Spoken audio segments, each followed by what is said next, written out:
Off to a good start. We're starting hot. All right, welcome back to Talking TWAMPs. Today, I will be hosting. My name is Jonathan Vincent Tandau. Glad to be here. And today we're going to talk about Brexit, I guess, because it was supposed to happen, but didn't really. Anyway, we'll start. It hasn't yet. So let's start by introducing who will be speaking today. I'm going to start with the person to my right. My name is Jakob Cordis, and I'm just here for the dumpster fire. Welcome to Brexit 3, not Electric Boogaloo. Brexit 3, Theresa May. We need to come up with a conclusion on that. I was saying this earlier, now I want to say it again. But my name is William Moore, and I am excited to be here talking about Brexit again. I'm sure we'll have another conversation on Brexit at some point in the future when something else goes horribly Well, it's the saga that never ends. Yeah, it's the never-ending story. Hi, everybody. My name is Blake, and I was actually under the impression that we were here to discuss the impending reunification of Ireland, but it does strike me that there may also be other consequences of this thing that I've been hearing about. I don't know. Hello, I'm Sam Davinia Awad. People here know me as the backstop because most of you don't want me here. That's good. Okay. All right. Well, It sounds like I'm done. That was it. See you, everyone. I'll be here all night. So the biggest part of, I guess, what we're going to talk about probably would revolve around the fact that Theresa May, they barely got in the vote barely passed. No, not the vote did not pass. That's the problem. Can we do a quick refresher on what's happened? So quick highlight review. Since the last time we talked, which was after the second vote, there has been, or no. Do you have a date on that? Yes, it was. No, I have no idea. Ballpark. No, last time we talked was back when the negotiations were breaking down. Was it before the first vote? Yeah. Okay, well, since the last time we talked, there have been 3 different votes on Theresa May's Brexit deal, which we discussed in the last episode, but basically they leave the EU except for the Irish backstop thing where they have a temporary border in the North Sea, basically just kicking the can of Northern Ireland down the road, making it not Theresa May's problem.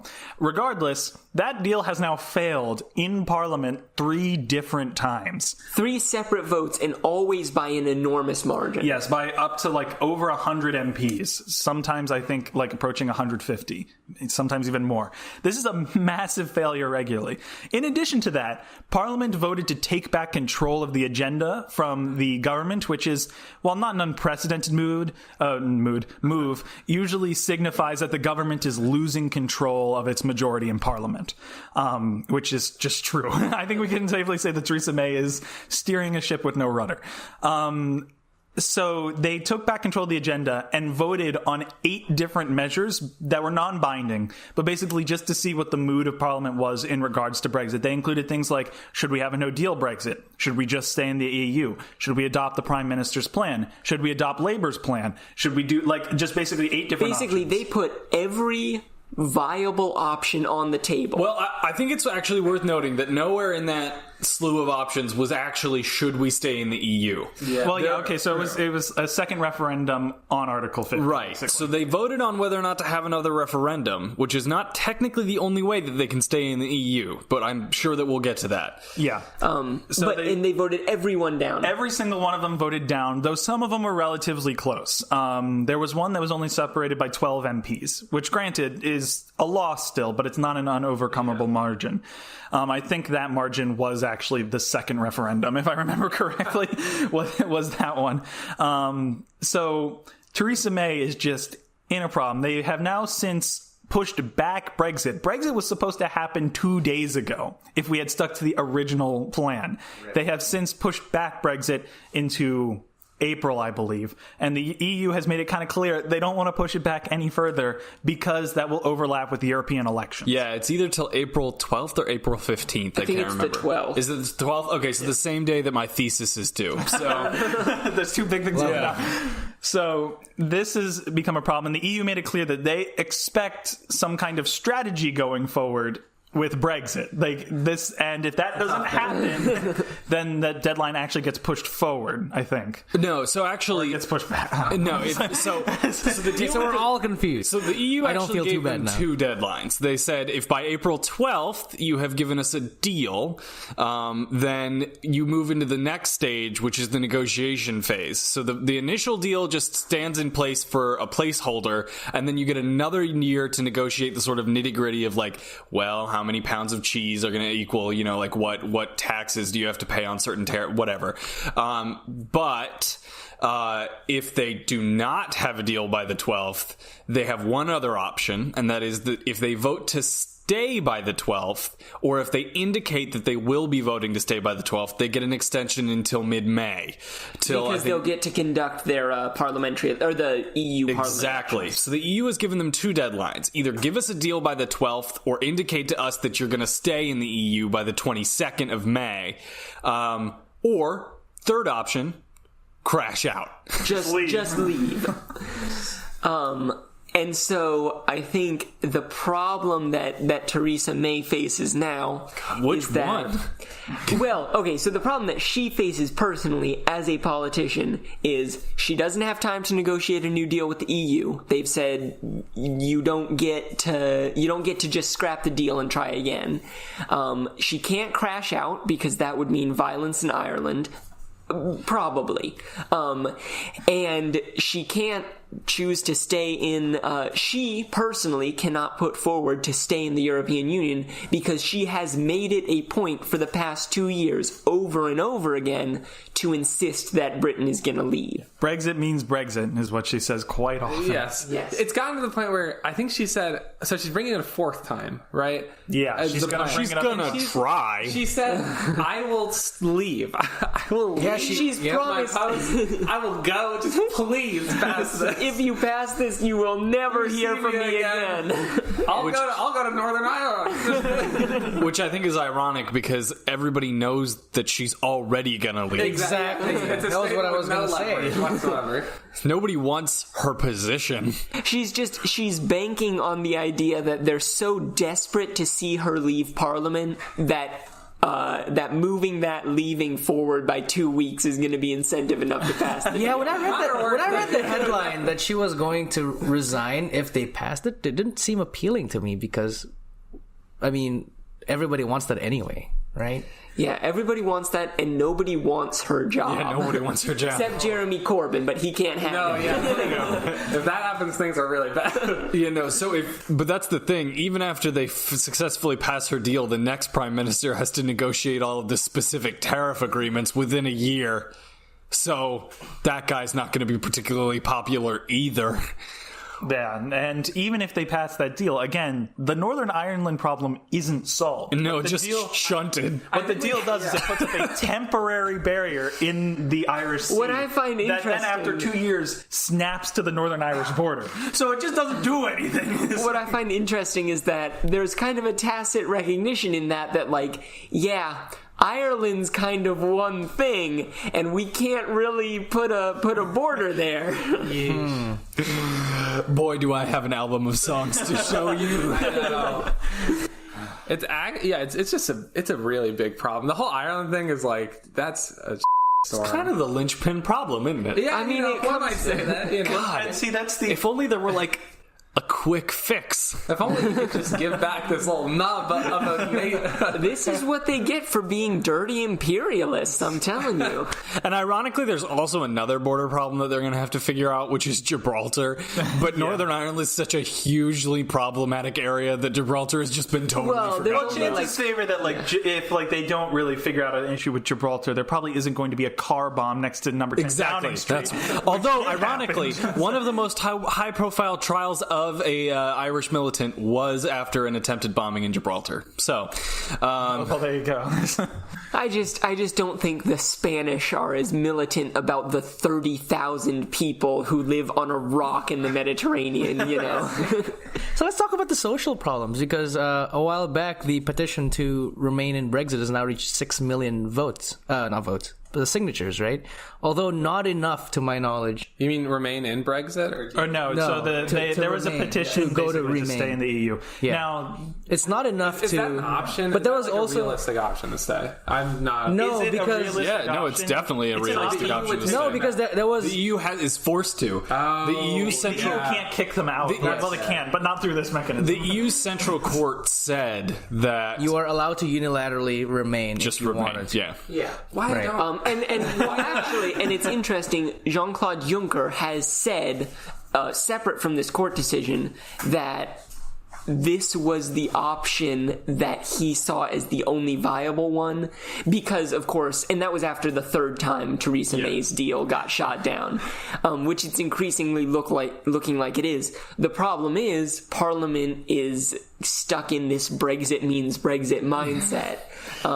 Which is Now, literally what Brexit means, nobody knows. they could meet but- on Monday. They could meet tomorrow and just say, "No, we're not leaving." And if enough of them said that, they would not be leaving, and this would all be over. I mean, of course, Juncker can say whatever he wants. He doesn't represent the country that paid a lot of money for new border walls like France did. Well, yeah, but the Wait, thing is, though, is what? that like the French government can't universally just say, "Oh no, you can't stop Brexit." Well, because France, it's interesting. France has started spending money for the No Deal Brexit. Yeah. Exactly. France seems to think that France- that's going to be what happens. France threw its hat in with that about 9 months ago. So it's like France was like, "Yeah, no, the British are stupid." So imagine being Macron or imagine being French, right? And having spent all this money doing everything to prepare for a no deal Brexit, and then Brexit never Well, so happens. to be fair, You all would the be spending pissed that off. they've been spending is not actually things that they would be pissed about having happened. I mean, they'd be mad that they had to do emergency spending, but all they've been doing is upgrading port infrastructure and Yeah, I was about to say most they of something that isn't. Yeah. But something that's not. Well, the most of the money that mean, the French government has spent now has been in the ballpark of about 150 million euros in that port infrastructure, which, well, a lot is not an unreasonable amount. The amount that would be a lot coming up is the industrial subsidies that were going to go to industries negatively affected by Brexit. yeah. If Which anything, hasn't happened the yet, port so. upgrades probably would have been needed in the next 10 years anyway. So this is probably just a good thing for France at this point. What would be a real problem is like if William said they actually crashed out and all of a sudden they had to be subsidizing not only their farmers, cough, cough, but also all of their industry. Which, yeah, the whole British. On the other hand, if a customs union or if a customs wall suddenly goes up, French dairy farmers are going to be very happy. This is true. And of course, They don't Dublin bankers Wait. are also going to be very happy. Brits make good milk. Yeah. It cheap is milk. the one agricultural product that Great Britain is suited for. A lot of French and cows German out there. farmers would be pretty happy if milk Darius, I guess, would be happy if Britain just quietly left. Not happy for other reasons, of course. Yes, that is true. Especially Mostly since because all we of have the a- other goods that they purchased would go sky high for a hot second. Until everything Until the economy reorganized to fill the gaps. But Yeah, pretty much. But it's also a negative consequence too, because Britain leaving the EU indicates, because Britain's one of the net contributors to the EU budget, so now the EU budget's going to get a little bit tighter, which is unfortunate, but like, what are you going to do? I mean, maybe, but the German government and the Austrian government both committed to a new Are central fund. you referring to the joint parliament I think session they had? what's fundamentally emerged from the whole Brexit process is that the EU is fundamentally stable and not threatened by Brexit, and Great Britain is direly threatened they by haven't the even process of they Brexit. haven't actually even Brexited yet, and they still lost 2 GDP growth points over the past 2 years. That's amazing.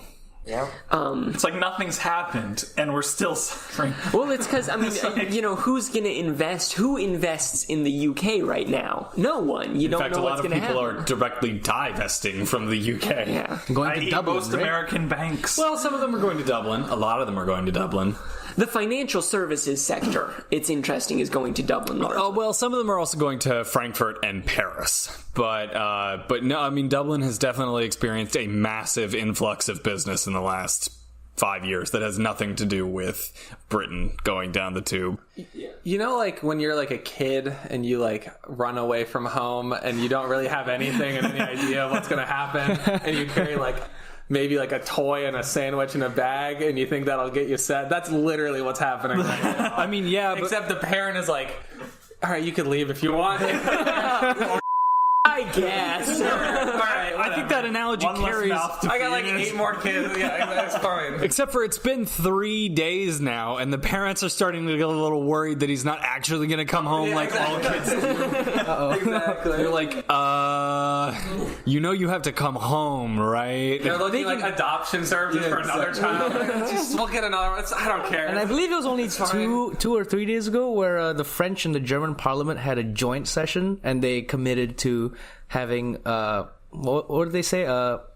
Was a unified security fund, a unified security, military culture. That's it, military culture. Yeah. The EU army. So No, it's really, I mean, because this is how the EU emerged, was an agreement between France, Germany, and Italy, but who cares about Italy, on coal and iron. It was a coal and iron union. This is how the EU army is going to start. No, I feel like Cooperation that's between just a France and big Germany. middle finger to Britain. Are you kidding? The original entrance of Britain to the European Union was a big middle finger to Britain because Charles de Gaulle, the president of France, was like, nope, nope, nope, for about 10 years before he was like, okay, fine.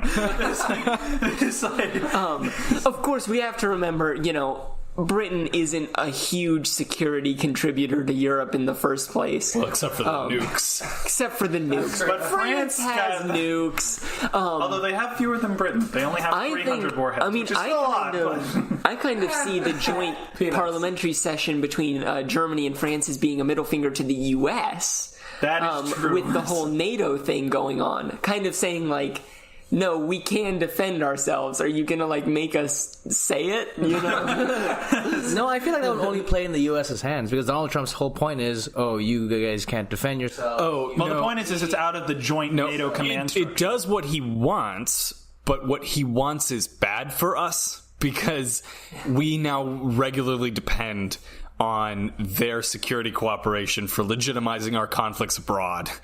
And if all of a sudden it's just us, that does cause real problems. It's kind of like if you go back to the invasion of Iraq, France, Germany, Britain individually didn't want to say no to us, but a combined French-German, European army, there's no reason they can't say, we don't believe you about nukes. What are you talking about? We're not invading Iraq, It basically encourages Europe to be much more of an independent actor in the international community rather than the kind of joint actor it's been. Which just reduces our hegemony. And we could have honestly been like, yeah, you need to spend a little bit more. And Europe probably would have been like, yeah, okay, we can do that. Because the German government itself has been debating for a long time, increasing its defense spending. But instead we were like, dude, spend more or we're leaving. And they called our bluff, kind of. Yeah. And then we're going to, but not the way you want. Yeah.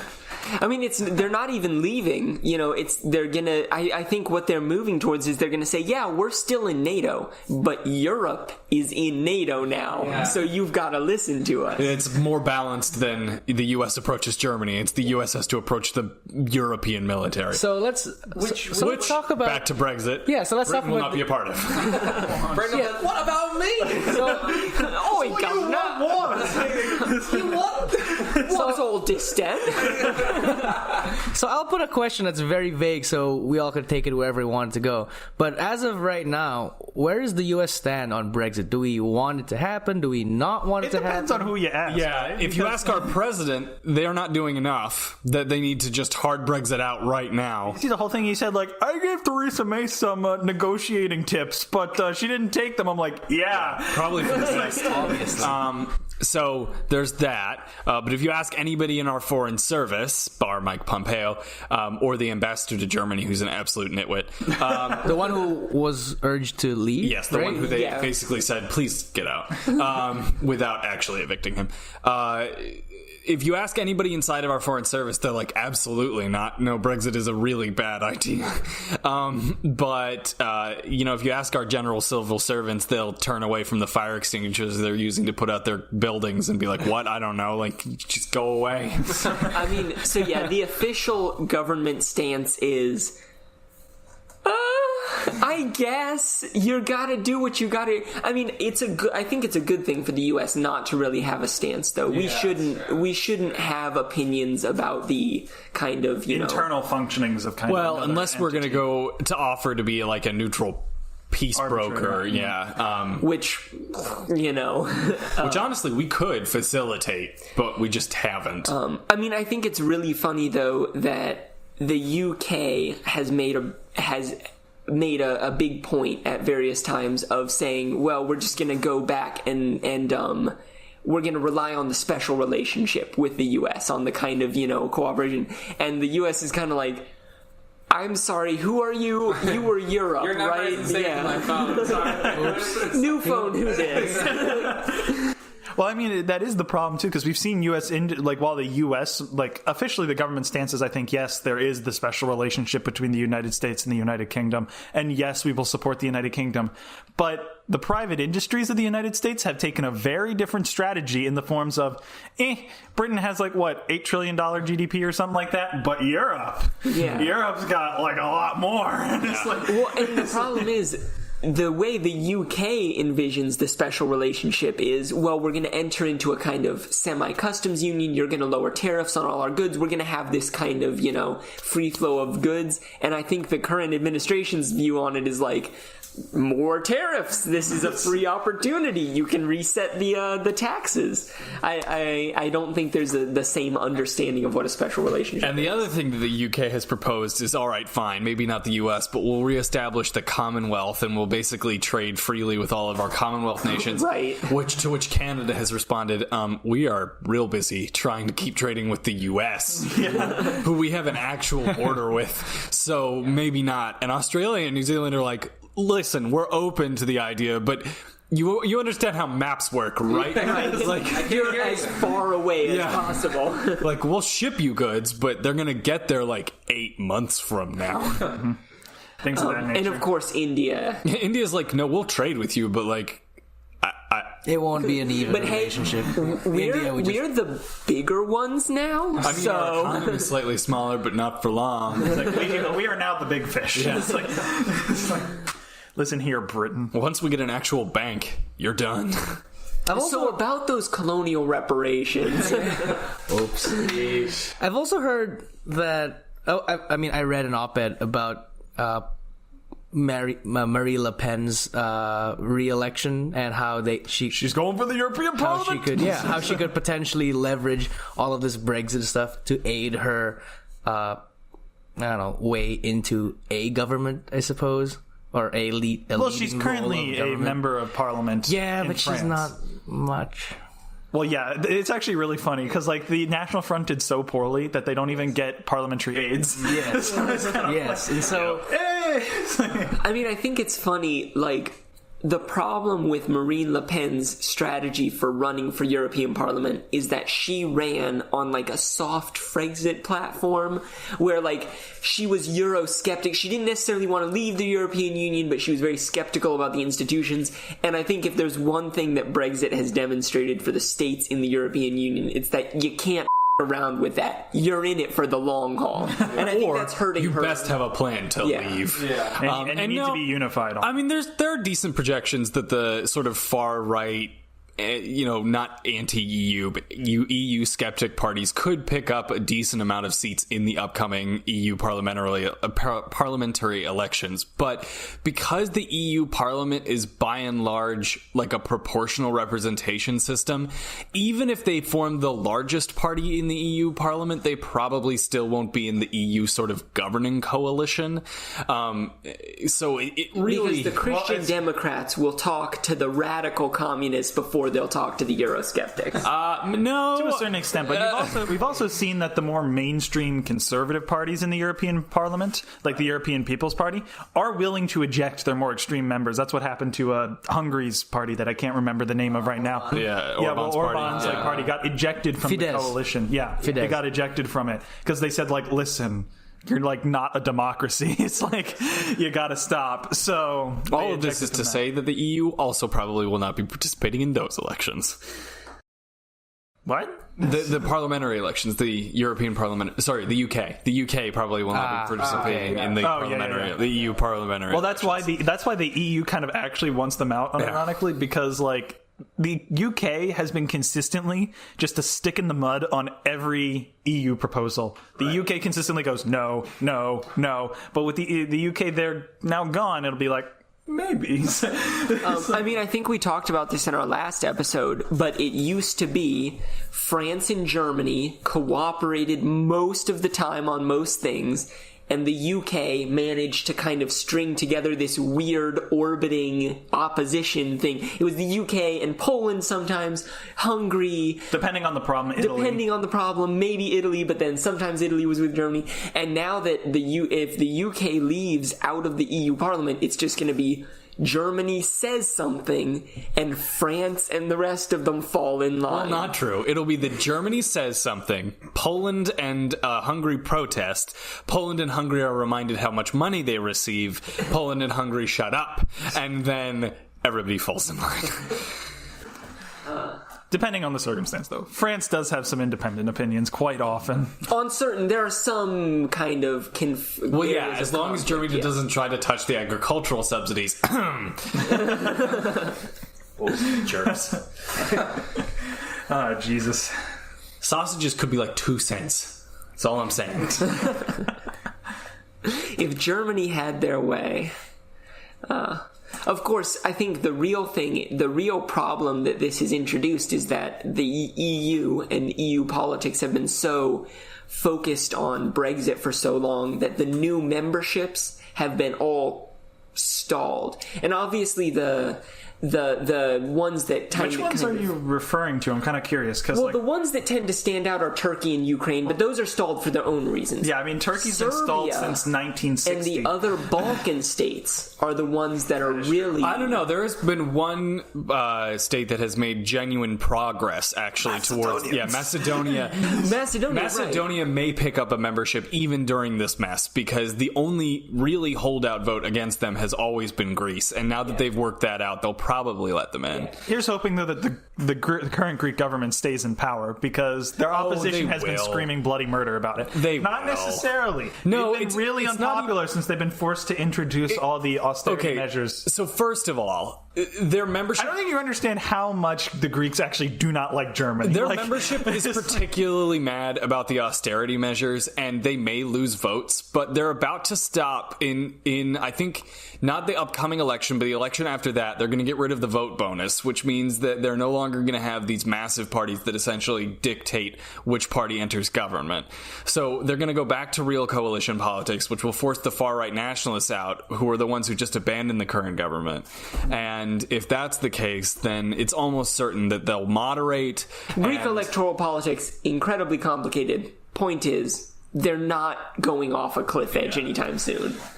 They have the vote bonus is bizarre to me, though. Like, if you meet a certain threshold, suddenly you get extra members out of proportion. It's just, Well, not if you meet a certain threshold, just if you get the most votes, you get even more votes. So Brexit, right? Exactly. Brexit, right?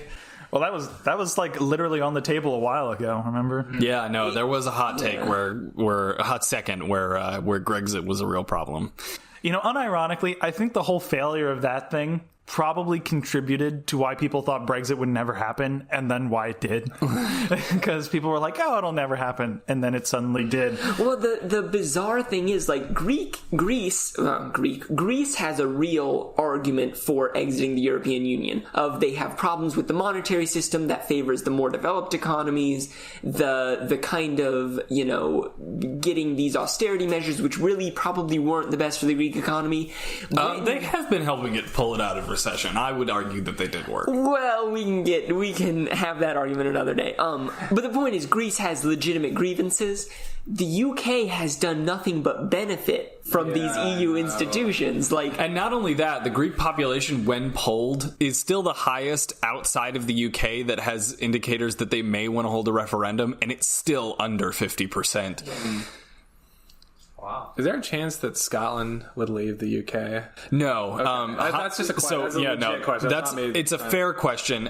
There's a much higher chance that Northern Ireland unifies with Ireland because Ireland is a current member of the EU. Yeah. So that wouldn't be introducing another country to the EU. But the EU has already made the public statement that if Scotland were to split off of the UK, they would have to submit an application to be an EU member. Mm-hmm. And that application would be dead in the water because there's absolutely no way that Spain would vote for it because of Catalonia. Because if Catalonia ever split off and tried to get into the EU, that would be a problem. That makes a lot of sense. So no, they would Scotland is pretty much just. And these votes are they have to be unanimous. Unanimous. The addition of a new member, they have to be unanimous. Can I ask a slightly tangential question? If Catalonia were to become a nation, how large would that be? How large is the Catalonian?